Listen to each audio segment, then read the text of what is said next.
Welcome बच्चों, welcome to RVIS classes. और हम पढ़ रहे हैं साइंस एंड टेक्नोलॉजी और इकोनॉमी। और आज की क्लास है साइंस एंड टेक्नोलॉजी पर।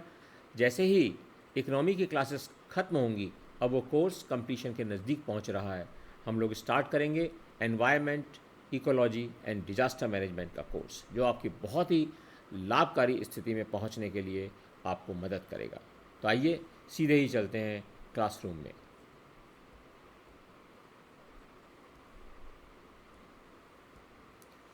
तो बच्चों, साइंस एंड टेक्नोलॉजी के पिलर 4 पर आज हम हैं लेसन 11 पर।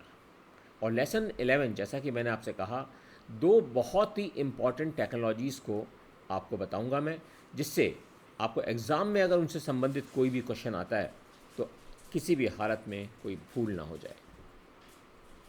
मैं हूँ राकेश वर्मा, जैसा कि आप जानते ही हैं, और हम जीत का मज़ा चख कर रहेंगे। ये हमारा रिजॉल्व है, ये हमारा डिटर्मिनेशन है। मैंने बीटेक, एमबीए और एमए इकोनॉमिक्स किया है। मैं 1981 बैच का आईएएस ऑफिसर हूँ और अब तक 130 से ज़्यादा full length comprehensive courses for UPSC civil services preparation करा चुका हूँ। बच्चों, 1 जून से मेरा diamond course ethics, integrity and aptitude मेरे प्लेटफॉर्म पर शुरू हो रहा है। मैं इस कोर्स को भी यूट्यूब पर लेना चाहता था, लेकिन वो छोटे छोटे कंपोनेंट्स में उसको डिवाइड करना मुश्किल है। इसलिए अभी तो मैं पूरा कोर्स पढ़ाऊँगा, लेकिन बाद में जो इम्पॉर्टेंट कंसेप्ट्स हैं कोशिश करूँगा कि उनको छोटे छोटे रूप में later in this year explain करने की आपको एक क्लासेस की सीरीज़ लूँ। ओके, तो आज हम बात कर रहे हैं रिन्यूएबल एनर्जी टेक्नोलॉजीज़ में floating solar plant and solar tower. सबसे पहले हम फ्लोटिंग सोलर पावर की बात करेंगे। जैसा कि इसका नाम ही फ्लोटिंग सोलर एनर्जी है, इसका मतलब हम क्या कर रहे हैं कि जो हमारे पैनल्स हैं, सोलर पैनल्स जो हैं, उनको हम पानी पे रख रहे हैं। यानी जो हमारी बॉडीज़ हैं वाटर की, जैसे डैम्स के पीछे बहुत बड़ी बड़ी हमारे पास बॉडीज़ होती हैं, जहाँ पे बहुत लार्ज स्केल में हम फोटोवोल्टेइक सेल्स को बिछा सकते हैं टेक्निकली।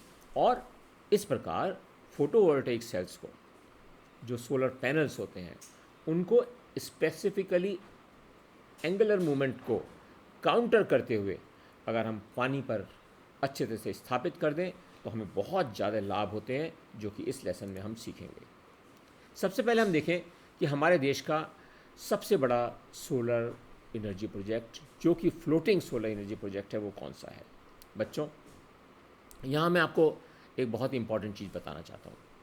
हमारे देश में 100 मेगावाट का, सोचिए आप, बहुत बड़ी कैपेसिटी होती है ये, 100 मेगावाट का Ramagundam floating solar PV project Telangana में स्थापित किया गया है, जो कि बहुत ही स्ट्रांगली डेवलप और लार्ज साइज़ के अंदर एक फ्लोटिंग सोलर पावर प्लांट है।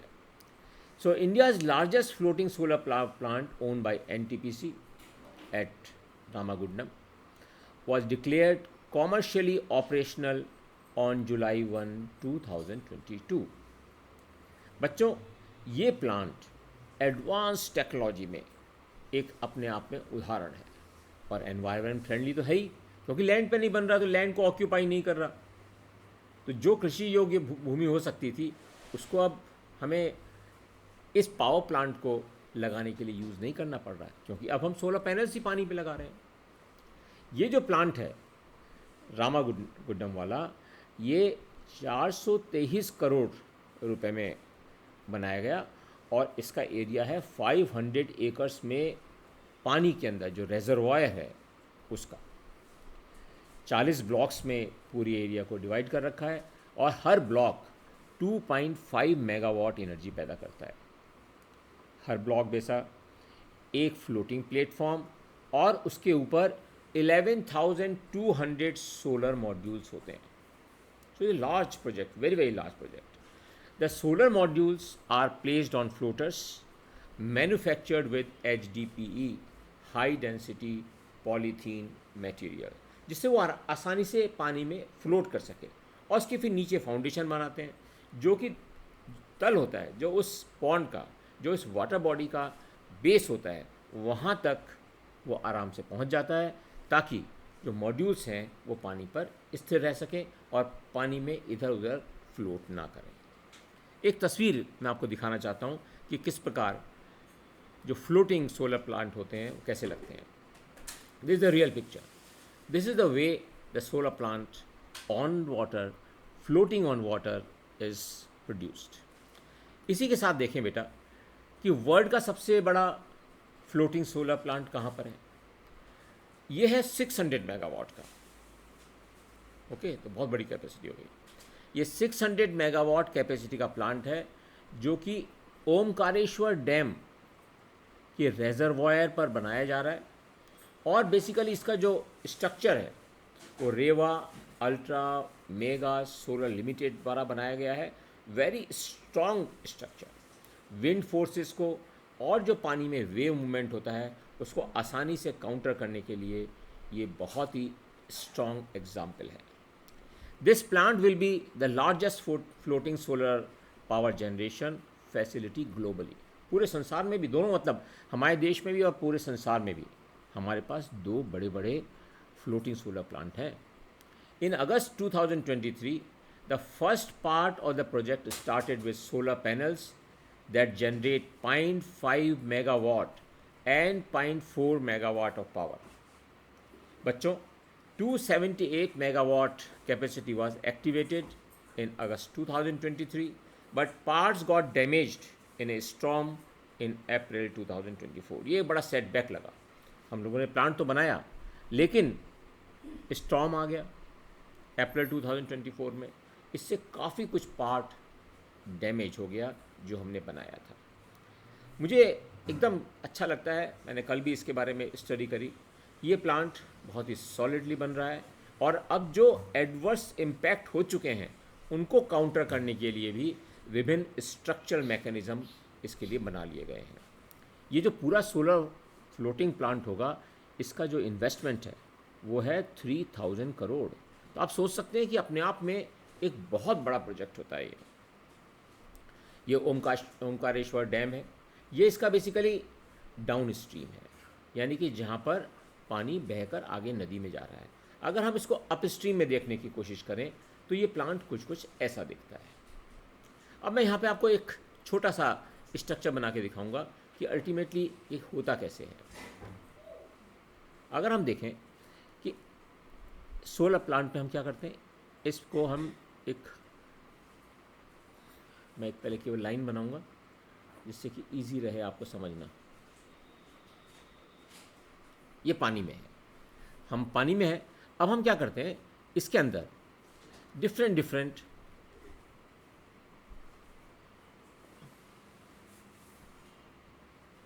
एक सेकंड मैं इसको बीच में ले आता हूँ. Okay.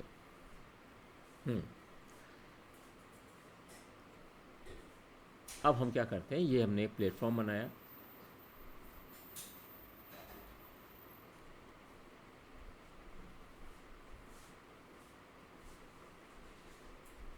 Okay.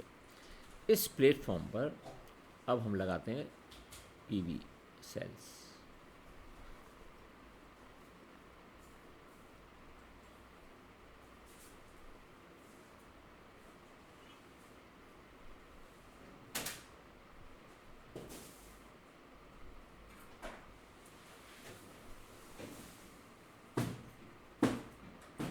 Okay, so these are PV cells.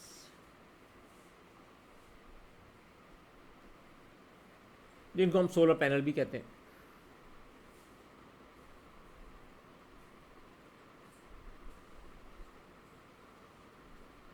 ये सोलर पैनल आपस में सीरीज में कनेक्टेड होते हैं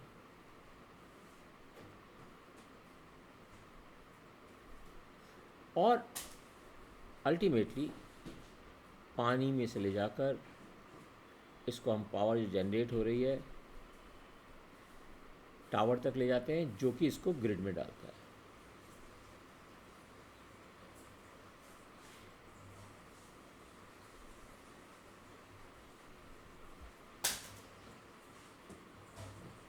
सो ये ग्रिड में चला गया और ग्रिड में जाने से पहले नेचुरली हमारा एक कन्वर्टर होता है.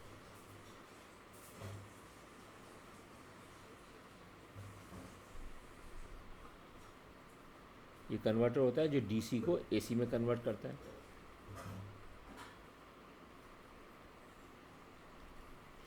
नाउ बच्चों, the most important thing in these plants is to give stability, and that is very very important, that this particular thing needs to be given a strong stability in the water. So what is done is that these very strong frameworks, these frameworks are taken through the buoys to the bottom, with big anchorages. So this is anchored at the base. Okay, so this anchoring, and now what is happening? The solar light is basically falling on these panels, of course getting reflected again, falling in here and then going off, then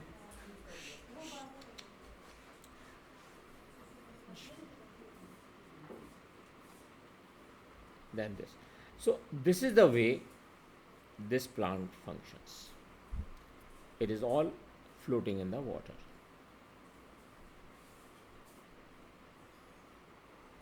This is all water. So this is the way. And how are they supported? Then these are basically anchored on the frame.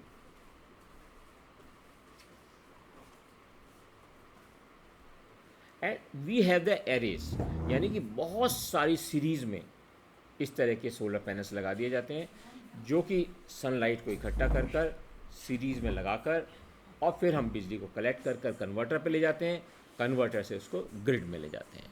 आइए बच्चों आगे बढ़ते हैं.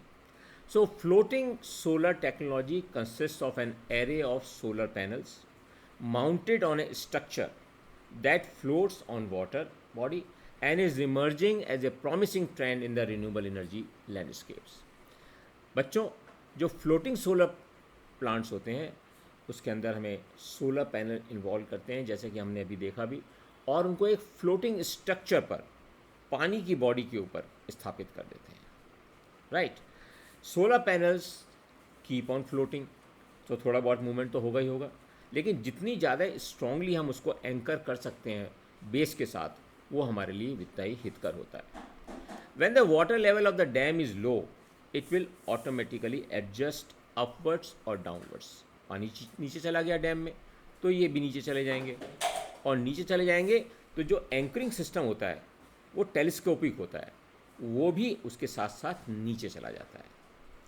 अगर waves आती हैं तो ऐसा सोलर प्लांट जो कि फ्लोट कर रहा है उस पर कोई एडवर्सली इम्पैक्ट नहीं होता है. राइट. सो अब हम इसको अगर आगे देखें, इसके एडवांटेजेस क्या हैं, क्यों ये टेक्नोलॉजी इज़ सो इम्पॉर्टेंट.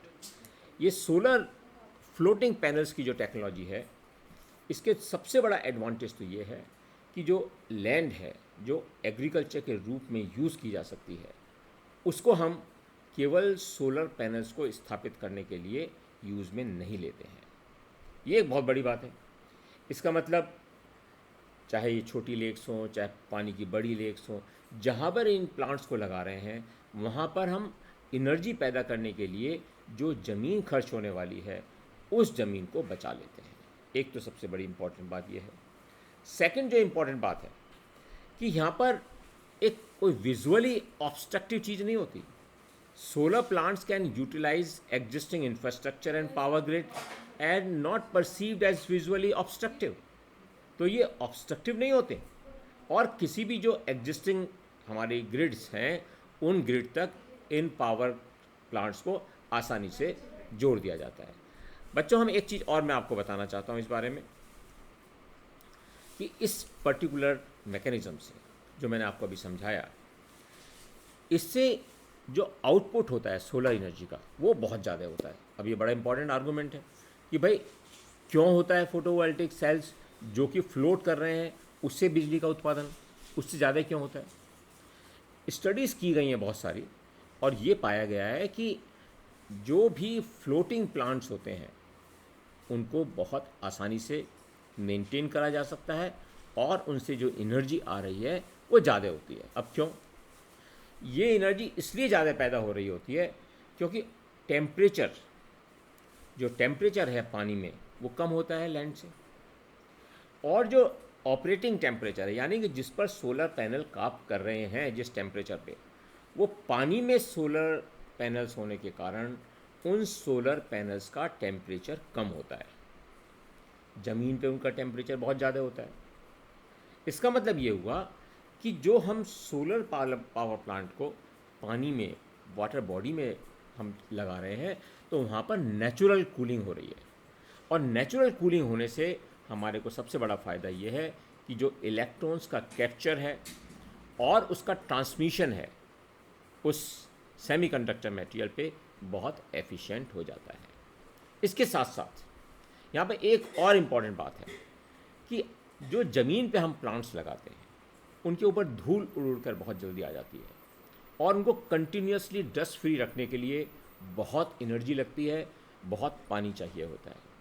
ये प्लांट्स चूँकि पानी में होते हैं तो मिट्टी जमने का बहुत कम चांस होता है, और जो मिट्टी जमती भी है वहाँ पर ऑटोमेटिक पंप्स लगा दिए जाते हैं वाटर बॉडी में, जो कि कंटिन्यूस बेसिस पर इन सोलर पैनल्स को क्लीन करते रहते हैं। और ये जो क्लीन सोलर पैनल्स होते हैं ना बच्चों, वो ज़्यादा एनर्जी पैदा करते हैं, क्योंकि ज़्यादा फोटोन्स एब्जॉर्ब होंगे और उतने ही ज़्यादा इलेक्ट्रॉन्स रिलीज़ होकर सर्किट के अंदर जाएंगे। तो हम ये कह सकते हैं कि इन दोनों कारणों से जो बिजली पैदा होती है वाटर बॉडी के अंदर सोलर प्लांट से, वो 10 to 12% ज़्यादा होती है उन सोलर प्लांट से जो कि ज़मीन पर लगाए जाते हैं। बड़ी इंपॉर्टेंट बात है ये। और एक बात सुनिए, यहाँ पर एक पानी की बहुत ज़्यादा बचत होती है। क्या होता है कि पानी जो वाटर बॉडी में है, अब इसके ऊपर सोलर पैनल्स आ गए। सोलर पैनल आने से जो वाटर बॉडी से इवेपोरेशन होता है, जो वाष्पीकरण हो जाता है, जो पानी भाप बन के उड़ जाता है, वो कम हो जाता है, क्योंकि फ्लोटिंग जो पीवी प्लांट है वो कवर कर लेता है पानी को, तो उस एरिया से इवेपोरेशन बहुत ही कम हो जाता है, राइट। और सेकेंड, नेचुरली जो बहुत ह्यूज क्वांटिटी ऑफ पानी लगती है हमारे को लैंड पर इन पैनल्स को साफ़ करने में, धोने में, वो यहाँ पर लगती नहीं है, वही पानी रिसर्कुलेट होता रहता है। तो हमें एक बात अच्छी तरह समझ लेनी चाहिए कि पावर प्लांट में, जो सोलर पावर प्लांट होते हैं, उसके अंदर जो क्लीनिंग साइकिल होती है वो more than once a week होती है। इसका मतलब अगर हम एफिशिएंटली अपने सोलर पावर प्लांट को चलाना चाहते हैं तो कंटिन्यूस क्लीनिंग की आवश्यकता है। ये क्लीनिंग पानी में लगाए जाने वाले प्लांट्स पर ज़्यादा इजीली हो पाती है वनस्पत की उन प्लांट्स के जो कि ज़मीन पर लगाए जाएं, राइट। इस प्रकार हमने देखा कि ये जो प्लांट्स हैं सर्टेनली ज़मीन पर लगाए जाने वाले सोलर प्लांट से बहुत अधिक इफ़ेक्टिव होते हैं।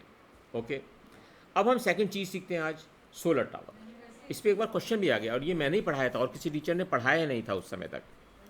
बेटा, इंडिया की एकमात्र और सबसे पहली जो सोलर टावर है वो बनाई गई बीकानेर डिस्ट्रिक्ट में, राजस्थान में, और ये 2.5 मेगावाट बिजली पैदा करने वाला प्लांट है। बेटा, ये सोलर टावर जो होती है इसमें एक सेंटर में एक टावर होती है।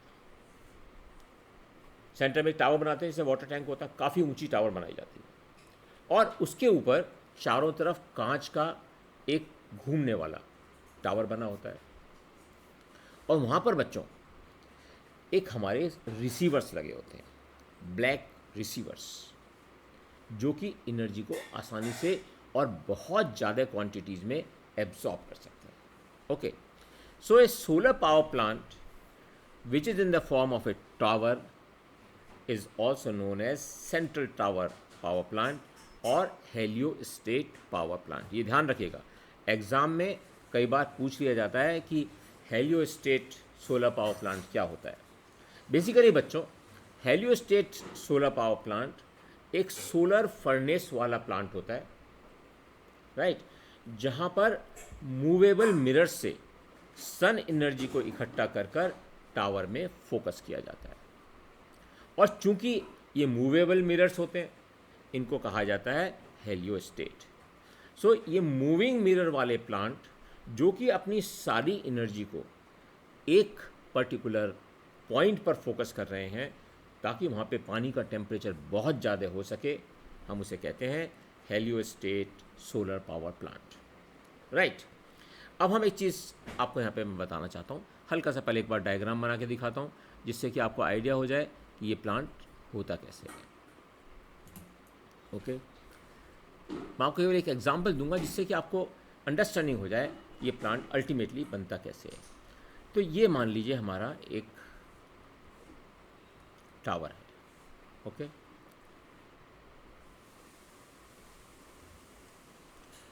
इस टावर में यहाँ पर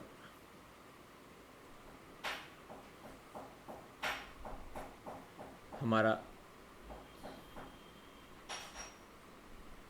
ये फोटोन रिसीवर कहलाता है, फोटोन रिसीवर।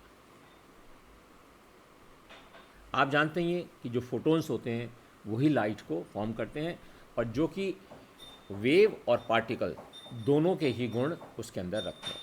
ओके, अब क्या होता है, यहाँ पर हमने ये खूब सारे मिरर लगा दिए। ओके, एक यहाँ मिरर लगा दिया, एक यहाँ मिरर लगा दिया, एक यहाँ मिरर लगा दिया। अब जो सनलाइट आ रही है इस मिरर्स पर, इन मिरर्स को हमने ज़मीन पे स्थापित कर दिया। ओके, अब ये सन से जो लाइट आएगी that will come on this mirror and then it will reach here. तो ये जो मूवेबल मिरर्स हैं जो हेलियोस्टेट्स कहलाते हैं, this is movable mirror. Okay, this is movable mirror. तो depending upon the sun rays which is the direction of sun rays, ये जो हमारे मिरर्स होते हैं इनको मूव कर सकते हैं और जिससे कि जो भी यहाँ पर वेव्स आ रही हैं, इलेक्ट्रोमैग्नेटिक वेव्स यानी कि सनलाइट आ रही है, वो सारी की सारी एनर्जी यहाँ पर फोकस हो।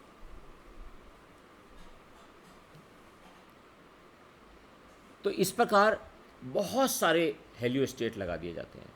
ये हेलियोस्टेट मिलकर बनाते हैं हमारा इम्पॉर्टेंट सोर्स ऑफ एनर्जी जो कि फोटोन रिसीवर पर पहुंच रही है।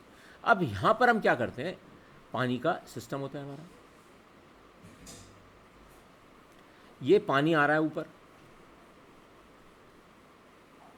और ये वाटर यहाँ पर सर्कुलेट होकर बहुत हाई टेम्परेचर में होने के बाद नीचे चला जाता है।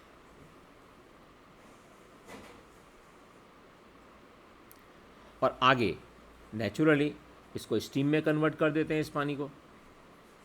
ये जो पानी है यहाँ पे आ रहा है, अब now it will be sent here, it will be converted into steam, so steam converter। और steam convert जब हो जाती है तब ये जाता है हमारे टरबाइन में, ये आ गया टरबाइन में। सो दिस इज टरबाइन, इसको सिंबल इसका ये होता है। ये टरबाइन एनर्जी पैदा करता है और ये जाती है पहले जनरेटर पर, ये जनरेटर हो गया और देन कन्वर्ट होकर इसको हम ग्रिड में सप्लाई कर देते हैं।